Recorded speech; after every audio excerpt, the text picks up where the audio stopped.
You're now tuned into the fourth season of Atypical Voices in Our Time, the official podcast of Chemistry Productions, a media education company. Let's get it started. That's AVIOT. Hey, what's going on, everyone? It is Jay Stokes of the AVIOT podcast. We have a special guest with us today, a friend of the show, Travis Washington. How you doing, sir? I'm doing phenomenal. I'm always happy to be here, dude. Yeah. Now, if you're followers of the AVIOT podcast, you would know that Travis has been a frequent contributor of this show. He's done a great job educating us on slave narratives, the narratives of enslaved Blacks, I should say, the history of just different populations in the world, and also speaking on certain societal issues that are happening in America today. So we communicated offline, and we thought it would be important to speak on the situation happening in South Africa, because there are narratives going on out there in which the current president is saying that the white individuals of South Africa, those who live there, are being discriminated against. So I said, you know what, me and Travis, let's talk about this and let's clear up any false narratives and what have you. So Travis, nice to have you here. Go Absolutely. ahead, take it away. What's good? What's good? One, thank you for having me on. I want to say, first of all, as the creator of the Hands Up Act, a law that's trying to punish police officers that shoot somebody unarmed, I just sent you a picture recently. I had a t-shirt with Nelson Mandela's face on it.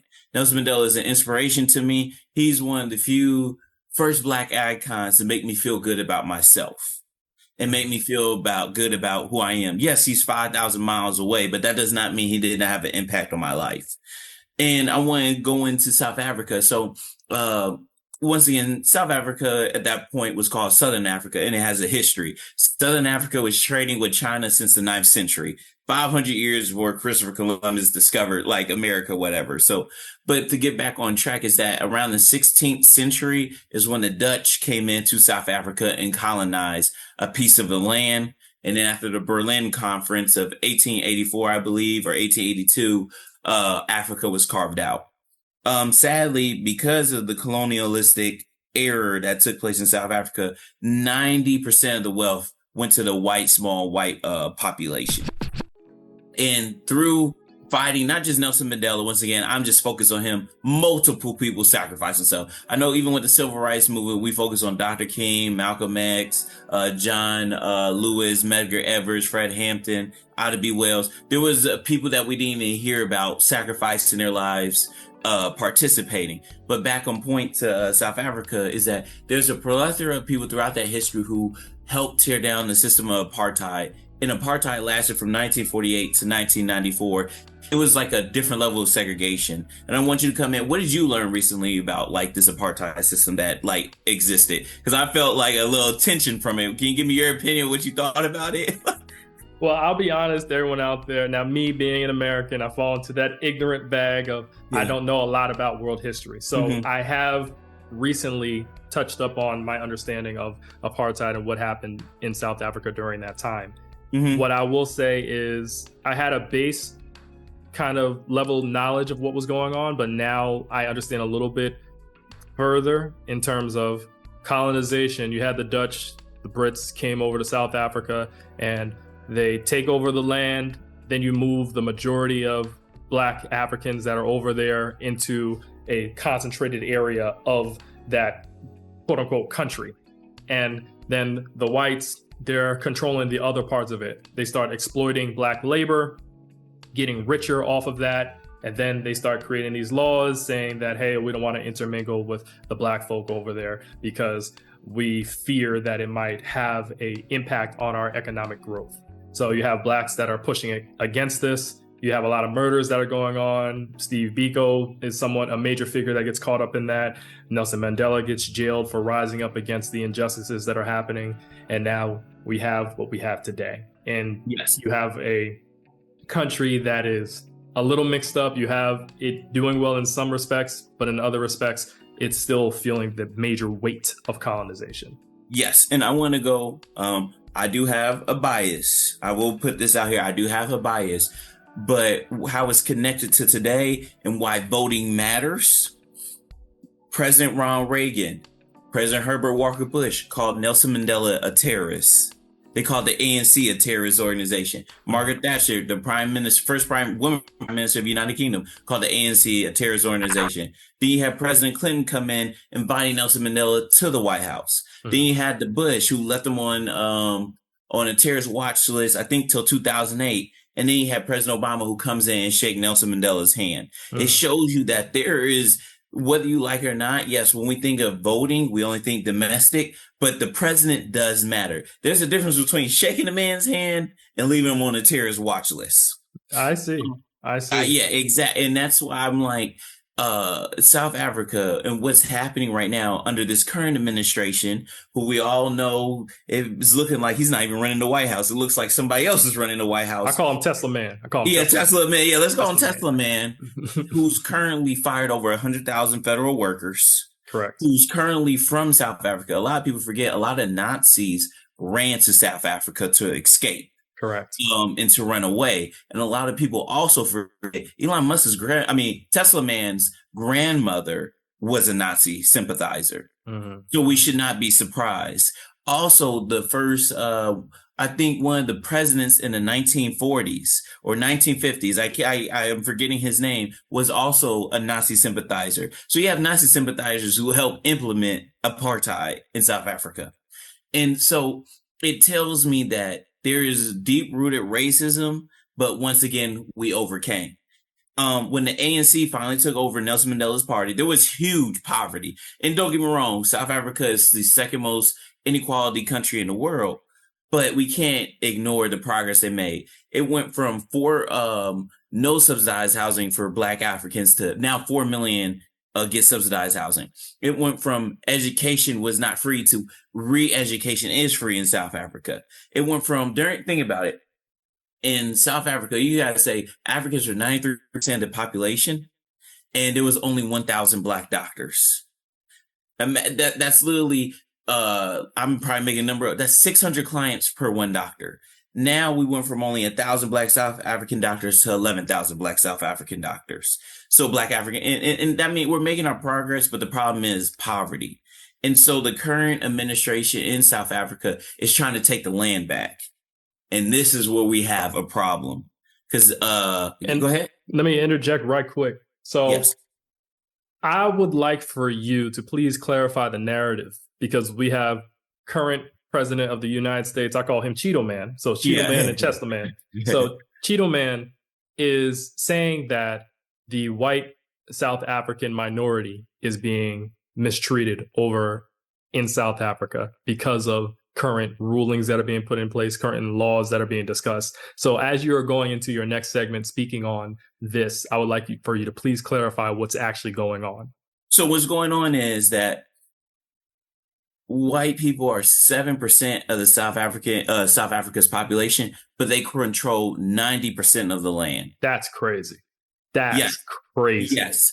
And, Black Africans, Black South Africans are 90% of the population. I know 93, you know what I'm trying to say. I'm not even counting the Southeast Asian. I'm just saying, you get what I'm trying to say. I'm sorry, my stats aren't accurate, but they only own like 4 or 5 or 7% of the land.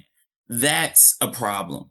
And so with South Africa, and right now we have a great economic crisis. And in some parts in South Africa, it's an all white town. They get all this land, all the farm, all the wealth, but it only goes to a small group of people. It's like almost anywhere in this world, like all the billionaires get all the money in America, the tax cuts and tax breaks. Whereas people like me, I work 2 jobs and I owe the IRS $900, but Netflix doesn't pay a single cent in taxes. So what's happening in South Africa is that they're getting $10 billion a year in revenue and a population of like over 300,000 people. When you have people in South Africa that they still don't have housing. Remember, the population is like 50 million. Only 4 million have subsidized housing. We can do so much more. And not only that, diamond trade, that's $10 billion a year. We don't get a single cent of that. And what I mean, the indigenous people to the land does not get a single cent of it.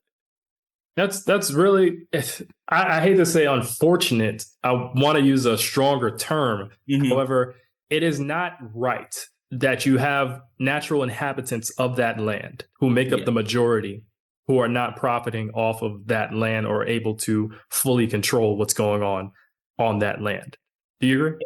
Yes. Oh, I can hear you, and I agree with you. And so the big issue is that right now, people are like, why is it not the ANC moving faster, moving faster, moving faster? The issue is that the European Union and the United States, either in the 2000s or 90s, so Zimbabwe used to be Rhodesia. When Zimbabwe wanted to nationalize the land and take the land back from the white farmers, sanctions was placed on the country. And now they have poverty problems. South Africa is getting to a point where there's gang wars. And, you know, gang comes from, people join gangs the majority of the time is when they don't have any other economic opportunity. So in order to slow down the gangs getting stronger in this war, these crimes that are about to happen, you have to nationalize the land to bring in more resources. And that is pissing off the Trump administration, aka that's pissing off Tesla Man, because he does not want to share that wealth with the inhabitants. If you're listening to the AVIOT podcast on a streaming service, make sure to leave a rating and a review so we can grow our platform. I see. So it's all about greed. And the messaging that is going out right now is to confuse people so they think it's about the white minority being discriminated against, as opposed to it's really about greed. Yes, all about it. Because there's a lot of people in this world, and as Black American, that's why I don't believe in it. Like, oh, Black Americans got beef with. I don't fall for it, because we're all suffering on the same thing of colonialism. Wait. No, explain that. You said Black Americans what? Oh, a lot of Black Americans, like, I hear they're like, oh, that's an African problem. Africans like, that's a Black problem. No, we're all connected under colonialism, in my personal opinion, under racism, under white supremacy. Yeah, in white supremacy. Yeah, that's why I don't. Once again, what do they say? No, we forget Nelson Mandela might have been 5,000 miles away from me, but he installed hope in me. Malcolm X said, why the United Nations and when Africans were gaining its independence is so important, because we're seeing Black men, African men on television standing up and speaking United Nations. He's like, seeing that makes you look at yourself differently. He said that, like, seeing these Ghana getting its independence, Algeria getting its independence. The president of Algeria at the time, Ben Bella, said, how can America be a national leader when there's racism in America? Algerian president said this, and he shook Dr. King's hand when he said that. So we're all connected. So the issue is, like you said, it comes back down to greed, because there's more than enough money for everybody. The problem is people don't want to share it. Now, when they're saying, oh, genocide, during the apartheid, we had the Sharpeville massacre, which radicalized Nelson Mandela, is when white officers opened fire on like 80 students. Yeah, exactly. Killed over 100 students, and even as young as 13, I believe. Yes. And so that's why I'm like, that genocide that I talk about is not that. It's guilt and fear of being held accountable. Bingo. And I want to circle back to something you said right quick, because I'm currently dealing with a situation on TikTok in which we have a African individual who used a slur towards Black Americans. But I wanted to just touch on that right quick. You were saying it's not cool that we have Africans, Black Americans. I would even extend it to West Indians, Black Brits that are fighting against one another, because at the end of the day, we all are one family, and we all come from the same root. We're just a different stop on the boat. So people who were in Haiti, they originally came from the African continent. People who are in America, South America, you have the Black Brazilians, you have the people in the UK, they all came from the African continent somewhere on there. So this bickering, this discrimination against one another, it is not cool. We are stronger together than we are apart. As you can see, you have other groups in the world, whites, East Asians, Indians. They may not get along, but they get along when it counts, because they know that they're stronger together than they are apart. If we truly do support one another, then things like this, where you have Africans being taken advantage of, where you have Black Americans being taken advantage of, we would have a stronger base in order to push back against that. And now, you know what, Travis, I'll be honest, now I'm kind of seeing why you are so big into international affairs. Because at first, when we first met, I'm like, dude, we got enough problems at home. Why do you care about what's happening abroad? But I see there's a connective tissue there. If it's like you do for me, I do for you, not that that should be the case, but it's like you build a stronger base. The Chinese over here, when the Asian hate crimes were happening back when COVID was a real big thing, the country of China, I was going to say continent, I'm messing it up. The country of China denounced what was happening. They said, we are not cool with that. You cannot treat our people over here on American soil that way. I remember they had strong language saying that they weren't cool with that. It would be great to have people on the continent of Africa fighting for us and vice versa. Oh, and that's what I want to tell you. They are. Like, for example, when I told you the Algerian president said, what did he say? How can America? He invited Dr. King to his house. Well, I'm talking about today, not then. I'm talking about today. Huh? I'm talking about today, not then. Oh, today. Oh, well, I mean, today, to the past is connected to today. And you got to remember Ghana. More than 5,000 Americans got free housing in Ghana. Recently? Yeah. Now, are we talking about Americans or Black Americans? Yeah, Black Americans get free housing. Yeah, they got to go to Ghana. I'm not trying to like oversaturate you or like do anything where it's like, oh yeah, people can move there. I say it's there. The biggest issue is that a lot of Americans Black Americans grow up in a colonialistic educational system. Like I told you, I was insecure in myself until I saw foreign policy. I saw other people of color. But you know what China also said? People don't know about this. In the Alaska Accord in 2021, China said, how can y'all be leaders when you don't even support Black Lives Matter? Oh, word? The foreign minister said that. Well, listen, China's one to talk because they were discriminating against Blacks during COVID too. So. Yeah, no, but this is one thing. No, but I'm saying China, the country, they said that. Yeah, I'm saying right message, wrong messenger, because during COVID, they were discriminating against Africans over there hard. So right message, wrong messenger. One thing I will say, there's wrong people in every single group. I just don't want to collectively punish the whole country. I will collectively punish individuals. And when I will punish individuals. To me, they said it. And that's all that matters. He told Anthony Blinken to himself, and he said that Black Lives Matter. And I'm like, this is a Chinese foreign minister saying that to the Secretary of State. Whether he said it for propaganda reasons, doesn't matter. He still said it. I'll take it. That's what I say. I'll just take the victories while I can. And what I'm looking back on and what I'm seeing is that the world is changing. The Black population in Africa is growing more and more and more and more. And is really irritating a lot of people because, for example, I told you they're trying to plant trees from Gambia all the way to Djibouti.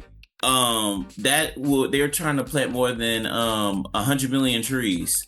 That could end starvation right there. But the European Union doesn't want to sponsor it because, once again, what are these colored people? Are healthy, responsible, and intelligent, I feel insecure. And you believe in global warming like I do. I'm not even thinking about that part. I'm like, they can help the planet. Like, I wasn't even thinking about the food part. And that's the crazy part. You said the quiet part out loud when you have white individuals, people who support white supremacy that are putting down Black individuals or putting down non-white entities because they feel secure about their standing. When they're talking about merit, they're going to have to compete against Blacks and other non-white individuals, and they might possibly lose. So what do? They stack the deck in their favor. My thing is, how can you be superior if you have to stack the deck in your favor in order to succeed? How can someone be inferior if you continue to take away resources that they need in order to compete? And you know what the crazy thing part about being superior? You're always going to be insecure. And the superior group is going against another insuperior group and to see who's more superior. And that's how you get World War I. World War I, you ask every single historian, they said World War I was completely, utterly unnecessary. Europe had the whole world on lock. They had India, they had Africa, they had South America. But guess what? Both sides wanted each other's money. And guess what? World War I broke out and more than 10 million Europeans died. All in a superior competition. Man, listen. But yeah. I just want to circle back real quick just to make sure it is clearly stated. So the white minority in South Africa, they are they are not being discriminated against. No, they are not. They actually volunteered to have their own white towns. They said they didn't want anything to do with us. And they're like, cool. So why is it that you have white South Africans coming over to the US that are complaining to Trump, or they're trying to find residence over here? What's going on there? Because they fear of what the blowback would be. Because you saw the apartheid video, you saw Sharpeville massacre. Mm-hmm. That was just the beginning. I saw a 60-minute interview where one Black African said that he said it's no longer about being equal to white people. He said this on Thams TV. It's an old British network, THAMES. I'll send you the video. He did this interview in like 1985. He said, as a Black South African, it's no longer about being equal to white. It's to make white people hurt the way I was hurting. It's to make sure that you pay for the sins that you did to me. And a lot of people are scared of that. This is one. This doesn't represent the whole group. But right. To be honest, I understand that sentiment, right? Yes. The sentiment's understandable. Mm-hmm. At the end of the day, if you harm someone, or if you belong to a group that harms someone, you can't be mad if they want their get back. I'm not saying I support it. I'm just saying I understand, right? Yes. So that's that. So what you're saying is these whites that are leaving that country, coming over to America and complaining, they fear retribution? Yes. We're seeing that in Syria right now. You know how Assad left Syria? I cannot pronounce it, God forgive me. He's part of this village called Alawita. I can't pronounce it. But they were controlling the country, bombing all these people. Now these people got their get back. Assad left the country and they started slaughtering the people that were harming them. We're seeing this is happening just right now in Syria. I cannot pronounce the village correctly, so I don't want to disrespect them. I think it's called Alawats or whatever. But that's what I'm saying. That's what's happening in South Africa. They fear, and this man said this interview in 1985, and that same man who said that in the interview said he saw an 8-year-old Black child said, "Freedom to the Black Africans, Black power." And they said the white police officers in that country riddled him with bullets. His body was unrecognizable. So how do you think that man who saw that feels? And that's why they're coming to America. And that's why they're coming to the most powerful person in the country, because they can't stop what's happening. That's why they didn't want the Africans to vote, because they know they're going to everything comes back to nationalizing the resources to share it with the indigenous population. Everything. And do you disagree with that, though? Do you disagree with we said nationalizing the resources and sharing with the indigenous population? Do you disagree with that? No, I do not. And I'll tell you why. Because Saudi Arabia nationalized their oil, and now teachers are making $80K a year. They got universal health care. Now, don't get me wrong, Saudi Arabia got some problems. It got some problems. It got some problems. Or like everybody got problems. Yeah, Everybody exactly. got problems. But I'm trying to think of a country that as soon maybe pretty much country. Yeah, Saudi Arabia. No, Iran. When they nationalized their resources, they started having more doctors, lawyers, nurses, teachers. Like it's. The problem is all this money shouldn't go to a small group of people when it can feed everybody. Correct. Yeah, I'm like, if it's like I told people, Saudi Arabia would probably be my greatest example. Or the UAE, they bring in $100 billion a year in oil, and that population is 2 million people. Everybody got money. Right. Everybody got money. Like it's crazy. Like Saudi Arabia, when they beat Argentina, the whole soccer team got Rolls Royce. I can't say Rolls Royce like cars or Benz. How do you say it? I'm slipping. Rolls Royce. Thank you. Yeah, the whole team got one. Like they're that rich. But when you nationalize the resources, that's what happens. And once again, South Africa has the second most inequality in the world. Number one is India. Number two, South Africa. If they nationalize it, we're talking about changing the trajectory of the whole country. So what you're saying is then, I'm not trying to put words in your mouth. I'm just kind of building off of this. What you're alluding to is if white people in South Africa are scared, then just leave? I'm saying share the resources or leave, because they're coming, whether you like it or not. And it's their right. It is their right. Yes. It's and these that's black why people's right. People, yes. And that's why Trump won in America. And that's why I told you voter suppression. More than 5 million people were prevented from voting in 2024. Bro, I'm still looking now.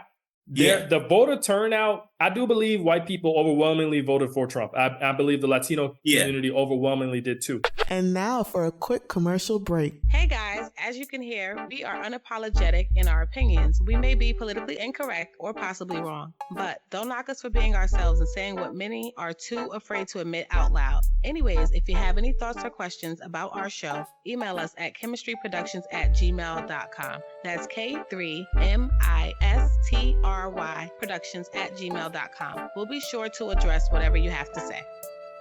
We saw in Georgia that there were bomb threats, right? Uh-huh. I'm pretty sure in other areas too, you probably had people being scared from voting, and obviously people were putting in their mail-in votes, and some of those weren't counted. So there was a lot of issues. There were a lot of issues. I believe probably in a decade or so, we're going to get some kind of documentary saying, yes. Yeah, dude, and that's why I tell people 7 million people voted less in this election than 2020. And in 2022, more than they said 10 million people were knocked off the voter rolls. And I'll send you that screenshot as my source. I'll send you that. Because I'm the type of dude that I have it documented. And Greg Palast, who's been investigating voter suppression since 2016, said more than 5 million people were prevented from voting. But that fear of, for example, when I say money being distributed, Washington, D.C. is like 80% black, right? It has 800,000 residents. Wyoming, 95% white, 300,000 residents. Why does Wyoming get more federal funds than Washington, D.C.?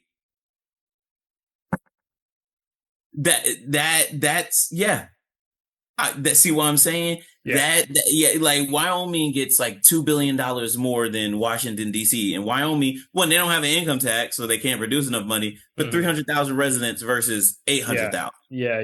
It doesn't make any sense. And guess what? But Washington, D.C. is 80% black. It goes back to, we can't have these colored people be more educated, better classroom, better desks, better. And I tell people, black people are undercounted in the census. We're undercounted by... I don't believe we're 14% of the population. No, I say 20%. I say 20%. You better than me, girl. I'm going to say 40. Because, listen, there's a lot of black people that do not want to identify as black. Dominicans, black Puerto Rican, these Afro-Latinos out here. Come on, man. You even have black people that don't want to identify as black. You got Africans that say, I'm African, I'm not black. Okay, but your phenotype is black. No, I'm African. You know what I mean? I remember I had a student once that said, I'm mixed. I said, well, what are you? She said, I'm half Jamaican, half Brazilian. And I said, but are both of your parents dark skinned? She's like, yeah. So you're mixed? you have two ethnicities, but two races? My grandma, she's indigenous. My grandmother's grandmother survived the Trail of Tears. My grandmother's indigenous, but she told me, you know what she said? You're black.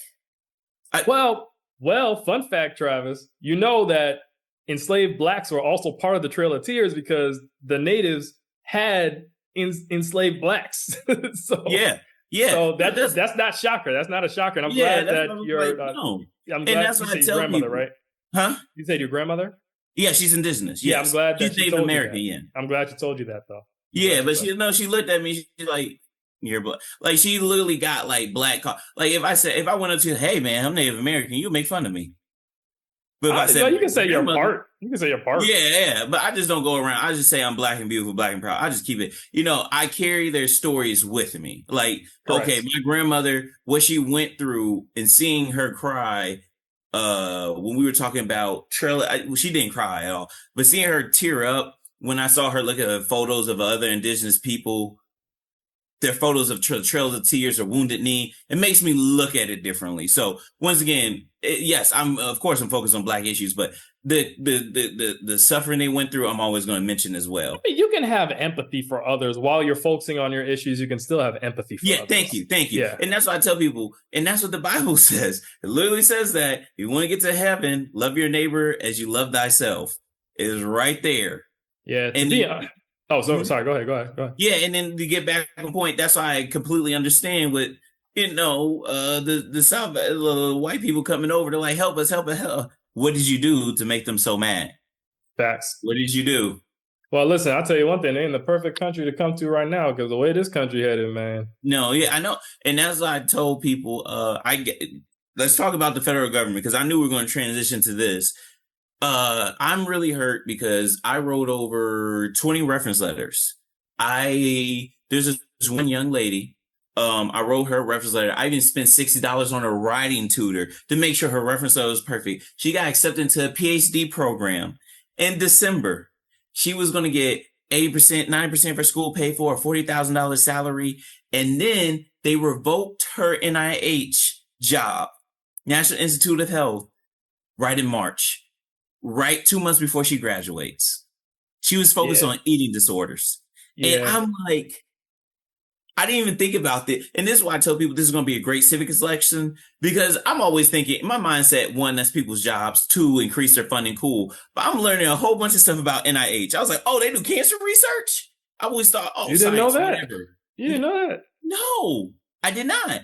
Once again, I'm focused on other departments. Like, everybody has their one thing. I'm Department of Education. Voting rights, Medicaid, that's whatever. Yeah, well, you see today, the Department of Education might be gone soon. Yeah, somebody's going to step up and stop him on that one. But I hope so. Yeah, Department of Education, like Title I schools, like Department of Education through their Title I helps more than, they said, 3 million children on this in the United States, and none of that, and employs 100,000 teachers. And they do free food programs, free lunch programs. I'm like, this is what I mean, civic education, because I'm like, oh, you do this, you do that, like USAID. This is why I tell people that president I will never respect. I don't care for him. When he took that lady's HIV medication away, I saw it on NBC News. It broke my heart. Because she said, what am I going to do now? Yeah.